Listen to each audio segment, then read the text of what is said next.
Hello friends, welcome back. In this video, we will be discussing one of the shortest path algorithms, which is Floyd-Warshall algorithm. Floyd-Warshall algorithm is used for solving the shortest path problem. Before we learn the application of Floyd-Warshall algorithm, it is important to know what exactly is shortest path problem. हम इससे पहले ये discuss करें कि फ्लॉयड-वॉर्शल algorithm क्या होता है, ये जानना जरूरी है कि शॉर्टेस्ट पाथ प्रॉब्लम क्या होती है. सो आइए हम अपना डिस्कशन शुरू करते हैं शॉर्टेस्ट पाथ प्रॉब्लम के साथ. Shortest path problem.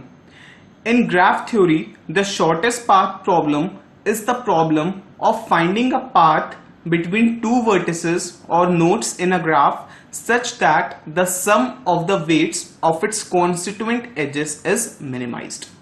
मतलब shortest path problem में हम किसी भी दिए हुए ग्राफ का दो vertices या nodes के बीच का shortest path find out करते हैं. shortest path कैसे find out करते हैं? shortest path इस तरह से find out करते हैं कि जो उनके सम है उनके वेट्स का जो कि उनके एजेस पर मेंशन्ड है वो मिनिमम से मिनिमम हो.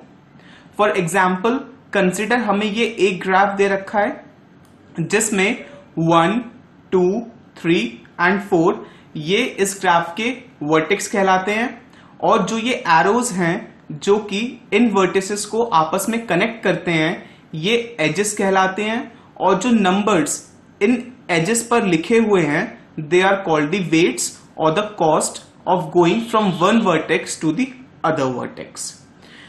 Shortest path problem में हम किसी भी दो vertices के बीच का shortest path calculate करते हैं.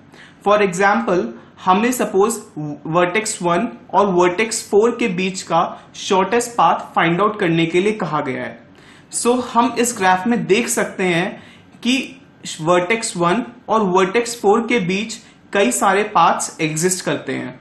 For example one of the paths is this one, the direct path from vertex 1 to vertex 4 and the weight on this edge is 2. That means the cost of going from this vertex to this vertex is 2. One of the other paths is going from 1 to 2 and then from 2 to 4. The cost of going from this vertex to this vertex through this vertex will be 1 plus 4. That means the total cost will be 5. The other path may be going from 1 to 2, then 2 to 3 and then from 3 to 4. The total cost of going from this vertex to this vertex through these two vertices will be 1 plus 8 plus 5. That means 14. So we can clearly observe that the cost of going from this vertex to this vertex directly is minimum, that is 2. So हम देख सकते हैं कि जो weight 2 है इस as का वो मिनिमम कॉस्ट है हमारे इस पाथ की, राइट? सो ये पाथ हमारा शॉर्टेस्ट पाथ हो जाएगा between the vertex 1 and vertex 4. I hope आपको क्लियर हो गया होगा. Next point is the problem is also sometimes called the single pair shortest path problem to distinguish it from the following variations. The variations are single source shortest path problem, single destination shortest path problem, all pairs shortest path problem. मतलब हम shortest path problem को single pair shortest path problem भी कहते हैं कि इसीलिए ताकि किसी भी तरह का कंफ्यूजन इन प्रॉब्लम्स के साथ अवॉइड किया जा सके. बिकॉज ये सारी प्रॉब्लम्स आपस में सुनने में एक जैसी लगती हैं, इसीलिए हम इस प्रॉब्लम को specifically sometimes single pair shortest path problem भी कहते हैं. Single source shortest path problem. Single source shortest path problem में हमें एक सिंगल सोर्स दिया होता है और हमें बाकी सारी वर्टिसेस से उसके शॉर्टेस्ट पाथ कैलकुलेट करने होते हैं.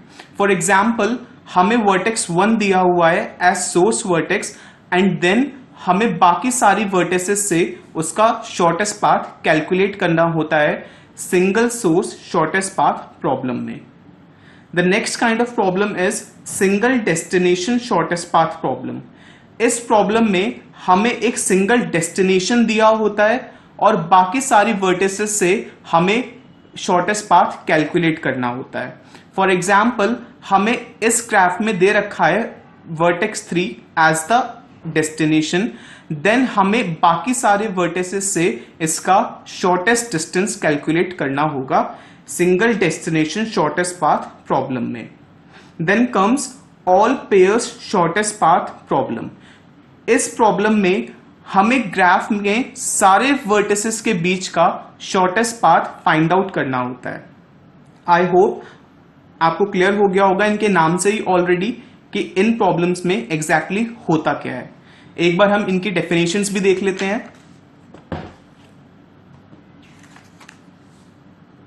First is single source shortest path problem. In this problem, we have to find the shortest paths from a source vertex to all other vertices in the graph. मतलब हमें वही बात है, source vertex दिया होगा और बाकी सारे वर्टिसेस से उसका शॉर्टेस्ट पाथ फाइंड आउट करना होगा.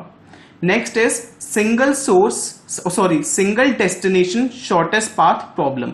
In this problem, we have to find shortest paths from all the vertices in the directed graph to a single destination vertex.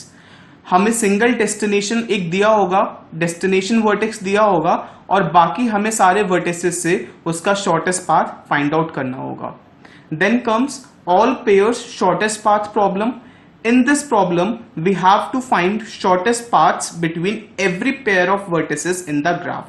वही बात है, हमें सारे पेयर्स के बीच का शॉर्टेस्ट डिस्टेंस जो होता है या शॉर्टेस्ट पाथ जो होता है वो फाइंड आउट करना होता है. So this is the difference between various kinds of shortest path problem.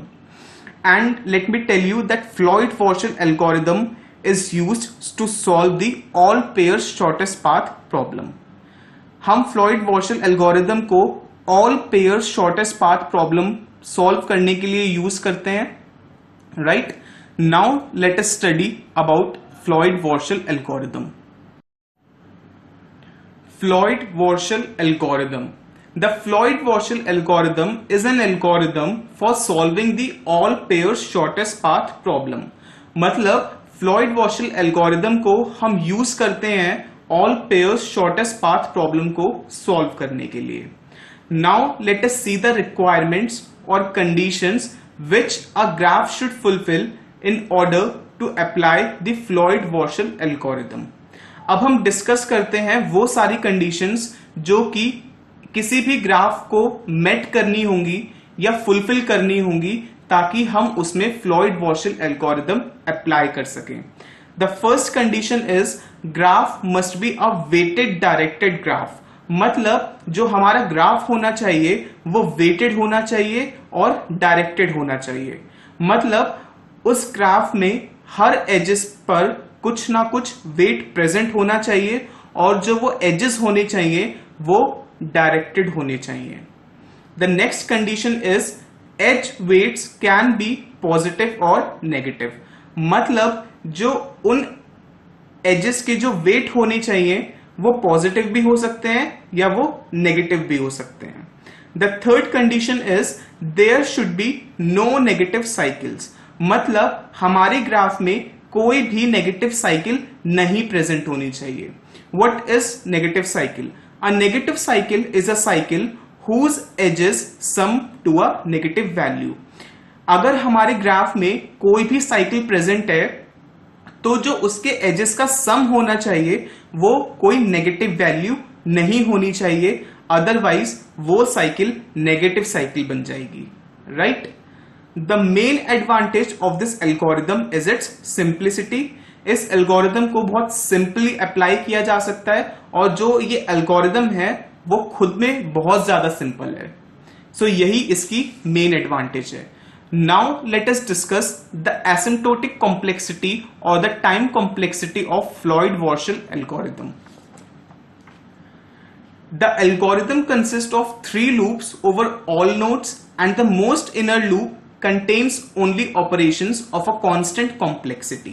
मतलब इस एल्गोरिथम में 3 लूप्स लगती हैं हर नोड के ऊपर और जो इनर मोस्ट लूप होती है, मतलब जो सबसे अंदर वाली लूप होती है, उसमें ऑपरेशंस होते हैं कांस्टेंट कॉम्प्लेक्सिटी के, मतलब जिनकी टाइम कॉम्प्लेक्सिटी कांस्टेंट होती है।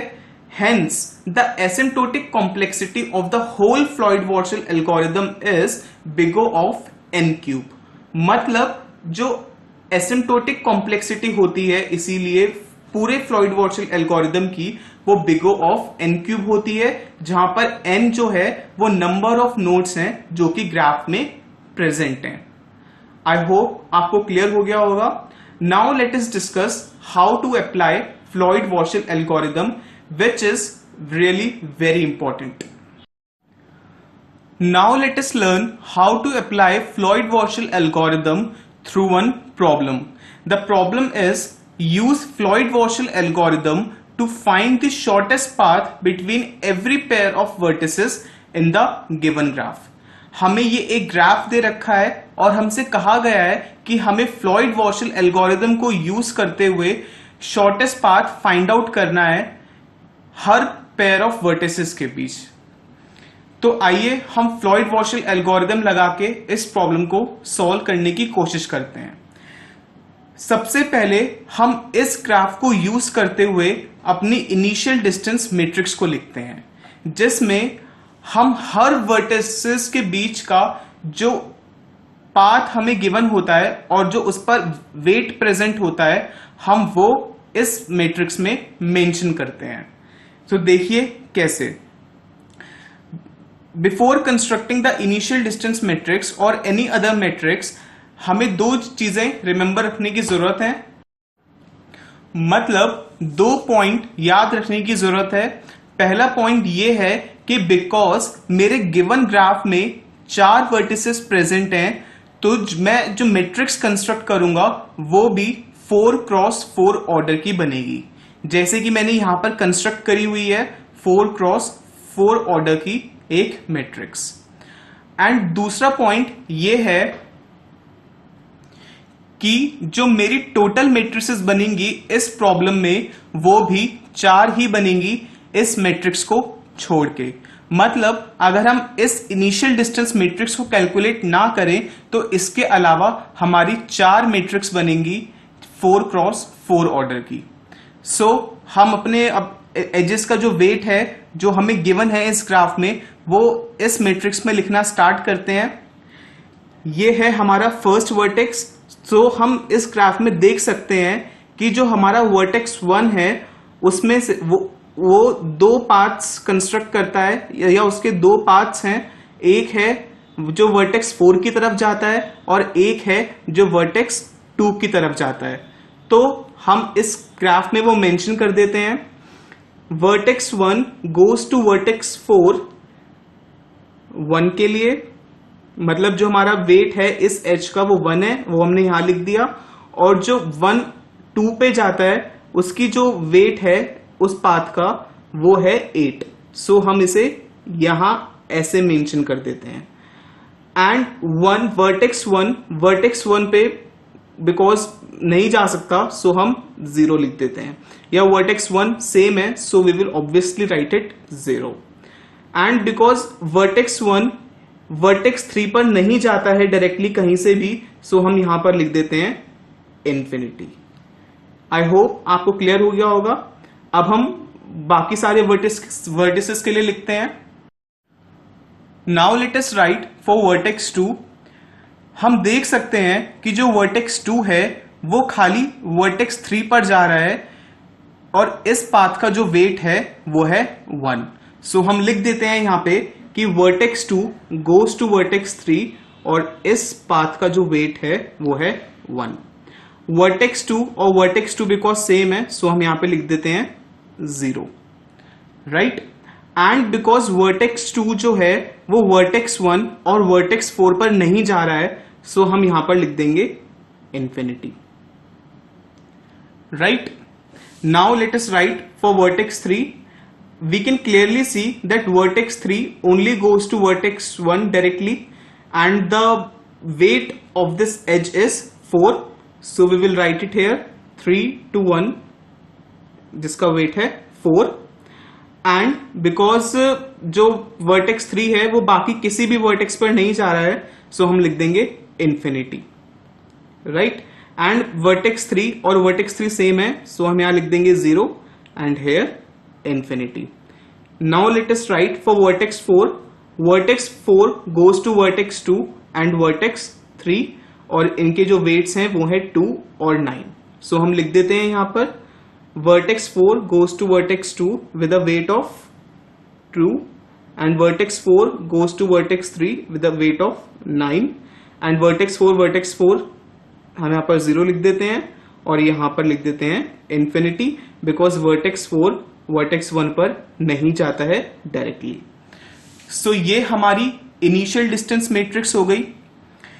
और यहां पर एक बात नोट करने लायक है कि जो डायगोनल एलिमेंट्स होंगे ये वाले, वो हमेशा हर मैट्रिक्स में 0 ही होंगे, बिकॉज ये दो जो वर्टेक्स हैं वो हमेशा सेम होंगे, right. Now let us right our second distance matrix that is D1। जैसा कि मैंने आपको बताया था कि इस प्रॉब्लम में हमारी टोटल 4 मैट्रिसेस बनेंगी इस मैट्रिक्स को छोड़ के, सो मैंने यहां अपनी 4 मैट्रिक्स लिख ली हैं, right. Now we will start filling these 4 matrices. हम सबसे पहले अपनी D1 मैट्रिक्स को लिखते हैं। D1 मैट्रिक्स को लिखने के लिए हम प्रीवियस मैट्रिक्स D0 का यूज करेंगे। जब हम अपनी D1 मैट्रिक्स लिखेंगे तब जो हमारी फर्स्ट रो और जो फर्स्ट कॉलम होगा प्रीवियस मैट्रिक्स का, उसे यहां पर एज इट इज कॉपी कर देंगे, राइट। सो हम यहां लिखते हैं 0 इन्फिनिटी 4 इन्फिनिटी। ये मैंने फर्स्ट कॉलम यहां पे कॉपी कर दिया है। सिमिलरली हम फर्स्ट रो भी एज इट इज यहां पर कॉपी कर देंगे, राइट। सो हम मैं यहां पे लिखता हूं 8 इन्फिनिटी 1। सो मैंने यहां पर फर्स्ट रो और फर्स्ट कॉलम को एज इट इज लिख दिया है, जैसा कि मेरा इस मैट्रिक्स में लिखा था। अब देखिए बाकी एंट्रीज को कैसे फिल करना है। हम सबसे पहले अपनी रो को देखेंगे, या कॉलम को भी देख सकते हैं, बट हम रो कंसीडर करेंगे। जब हम अपनी इस रो को ऑब्जर्व करेंगे तो हम देख सकते हैं कि यहां पर मेरा इन्फिनिटी प्रेजेंट है, और जहां भी मेरा इन्फिनिटी प्रेजेंट होगा इस रो में, उस इन्फिनिटी वाली रो को हम एज इट इज कॉपी कर देंगे इस वाली मैट्रिक्स की तरह, राइट। सो बिकॉज यहां पे मेरा इन्फिनिटी प्रेजेंट है, सो जो मेरी बाकी एंट्रीज हैं इस मैट्रिक्स में इस कॉलम के करस्पॉन्डिंग, वो मैं एज इट इज यहां पर कॉपी कर दूंगा। तो मैं यहां लिख दूंगा 1 0 9, राइट। अब मैं अपनी रो को ऑब्जर्व करूंगा, सॉरी कॉलम को ऑब्जर्व करूंगा, और जहां पर मेरा इन्फिनिटी प्रेजेंट होगा उसकी करस्पॉन्डिंग रो को मैं एज इट इज यहां पर कॉपी कर दूंगा। सो बिकॉज मेरा इन्फिनिटी यहां पर और यहां पर दोनों दो जगह प्रेजेंट है, सो जो ये 2 रोज होंगी वो मैं एज इट इज कॉपी कर दूंगा जो जहां ऐसा लिखा हुआ है। सो मैं यहां पर लिखूंगा 0 and infinity and similarly 2 and 0। I hope आपको यहां तक समझ आ गया होगा। अब आप देख सकते हैं कि हमारी 2 एंट्रीज बच गई हैं, एक तो ये वाली और एक ये वाली। इस एंट्री को फिल करने के लिए हम जो हमारी इनिशियल रोज थी, यानी कि जो D1 के करस्पॉन्डिंग फर्स्ट रो और फर्स्ट कॉलम था, हम उसका यूज करेंगे। सो हम कैसे यूज करेंगे? इन एंट्रीज को फिल करने के लिए हम इसके करस्पॉन्डिंग रो और करस्पॉन्डिंग कॉलम का सम करेंगे। जैसे इस एंट्री के करस्पॉन्डिंग 8 है इस रो में और कॉलम में 4 है, सो हम क्या करेंगे 4 + 8 करेंगे और जो रिजल्ट आएगा वो यहां पे लिख देंगे। Like 4 + 8 is 12, so I will write here 12. And now this entry corresponds to this one and this 4, so we will add these two and we will put the result here. 4 + 1 is 5, so I will write 5 here. I hope आपको clear हो गया होगा इतना. Now let us right अवर matrix D2. D2 matrix को construct करने के लिए हम D1 मैट्रिक्स का यूज करेंगे, एंड बिकॉज हम D2 मैट्रिक्स लिख रहे हैं, so what we will do, we will copy the second row and second column here as it is. So what we will write here, we will write 8, 0, 12 and 2. Similarly, I will copy the second row as it is. So what I will write, infinity, 1 and infinity. Right? अब मैं एक एक करके अपनी column और अपनी रो को observe करूंगा, और जहां पे भी इंफिनिटी प्रेजेंट है उसकी करस्पॉन्डिंग रोज और कॉलम्स को मैं एज इट इज कॉपी कर दूंगा. सबसे पहले मैं अपनी कॉलम को कंसीडर करता हूं. यहां पर मेरा कोई भी इंफिनिटी प्रेजेंट नहीं है, सो मुझे कुछ करने की जरूरत नहीं है. Now I will consider this row, because इस रो में मेरा एक इंफिनिटी ये है और एक इंफिनिटी ये है, सो इसके करस्पॉन्डिंग कॉलम्स को मैं एज इट इज कॉपी कर दूंगा. राइट? जो यहां पर एलिमेंट्स लिखे हुए हैं वो directly as it is copy हो जाएंगे इन दोनों कॉलम्स में. So I will write here 0, 4 and infinity. Right? Similarly 1, infinity, 5 and 0. I hope आपको यहां तक समझ आ गया होगा.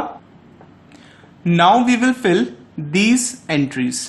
Okay, so to fill these entries we will observe the second column and the second row, because this entry corresponds to this element of second row and this element of second column.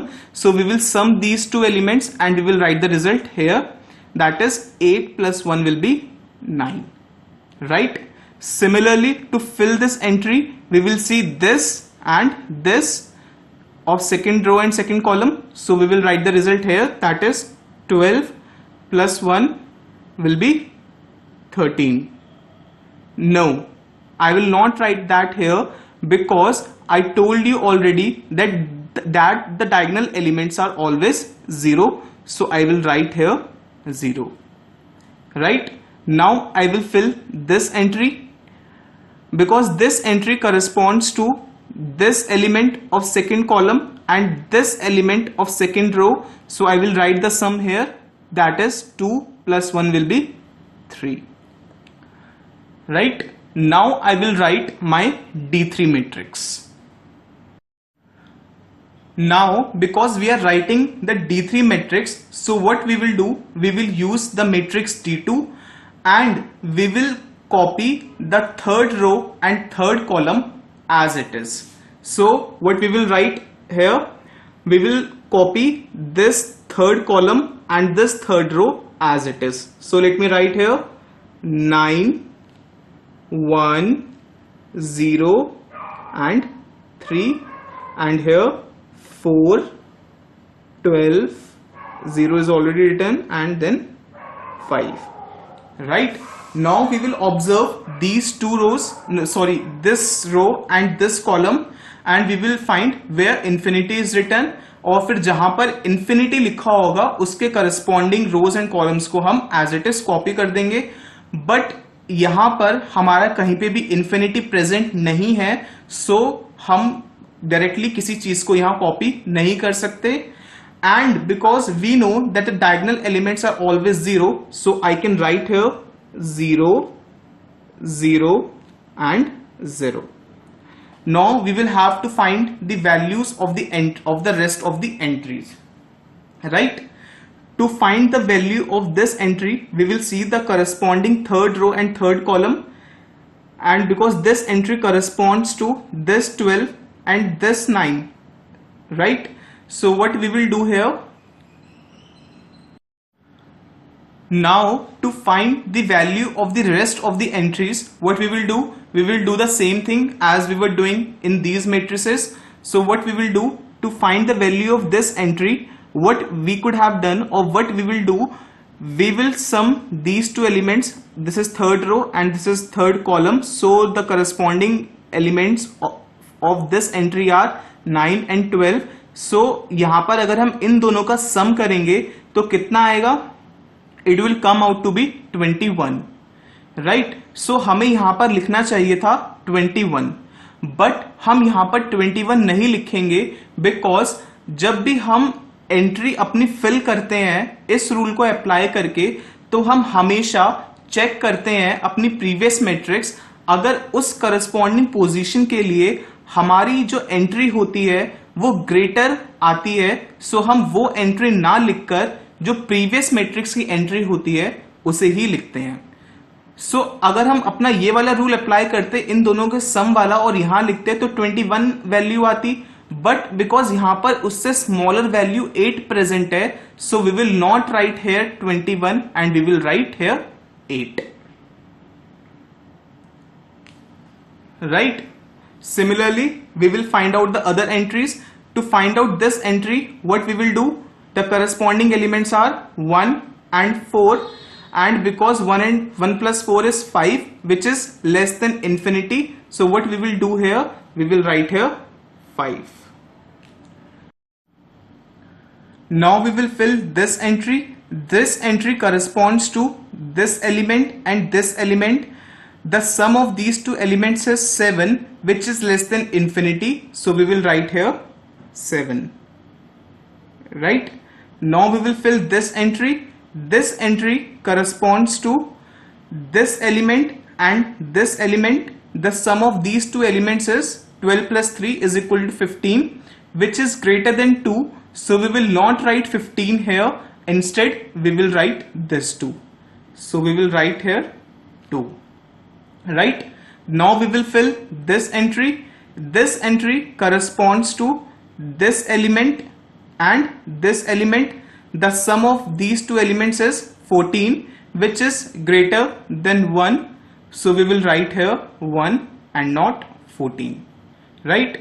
Now we will fill this entry. This entry corresponds to this element and this element.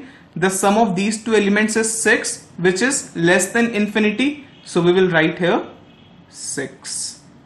I hope आपको समझ आ गया होगा. Now we will write our matrix D4. As we are writing the matrix D4, so we will copy the 4th row and 4th column as it is. So what we will write? We will write here 1, 6, 5, 0, right?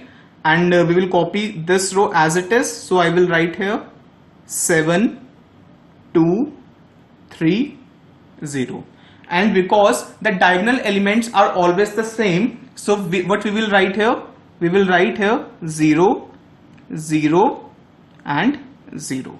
So the diagonal elements are 0, because in this row and in this column there is no infinity, so we can't directly copy anything from here, and we will have to find out the entries of this matrix individually.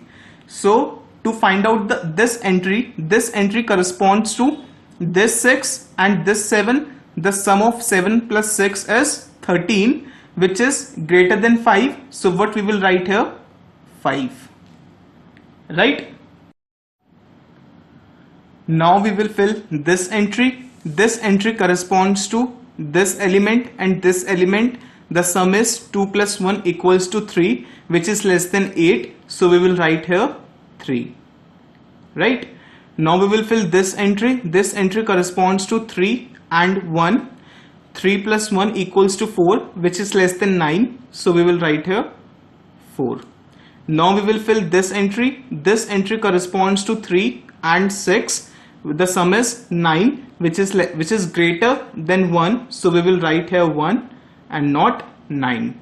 Now we will fill this entry. This entry corresponds to this and this. The sum is 12, which is obviously greater than 4, so we will write here 4 and not 12. Now we will fill this entry. This entry corresponds to 2 and 5. The sum is 2 plus 5 equals to 7, which is less than 12, so we will write here 7. This is our final shortest distance matrix and the result of Floyd-Warshall algorithm. I hope आपको clear हुआ होगा.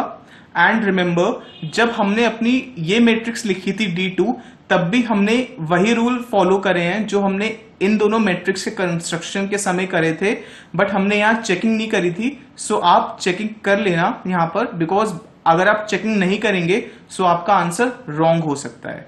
Right? आई hope आपको ये समझ आया होगा. Still अगर आपको कोई क्वेरी या डाउट हो सो प्लीज नीचे कमेंट सेक्शन में अपने क्वेरीज और डाउट्स छोड़ दें. I will definitely try to answer those doubts.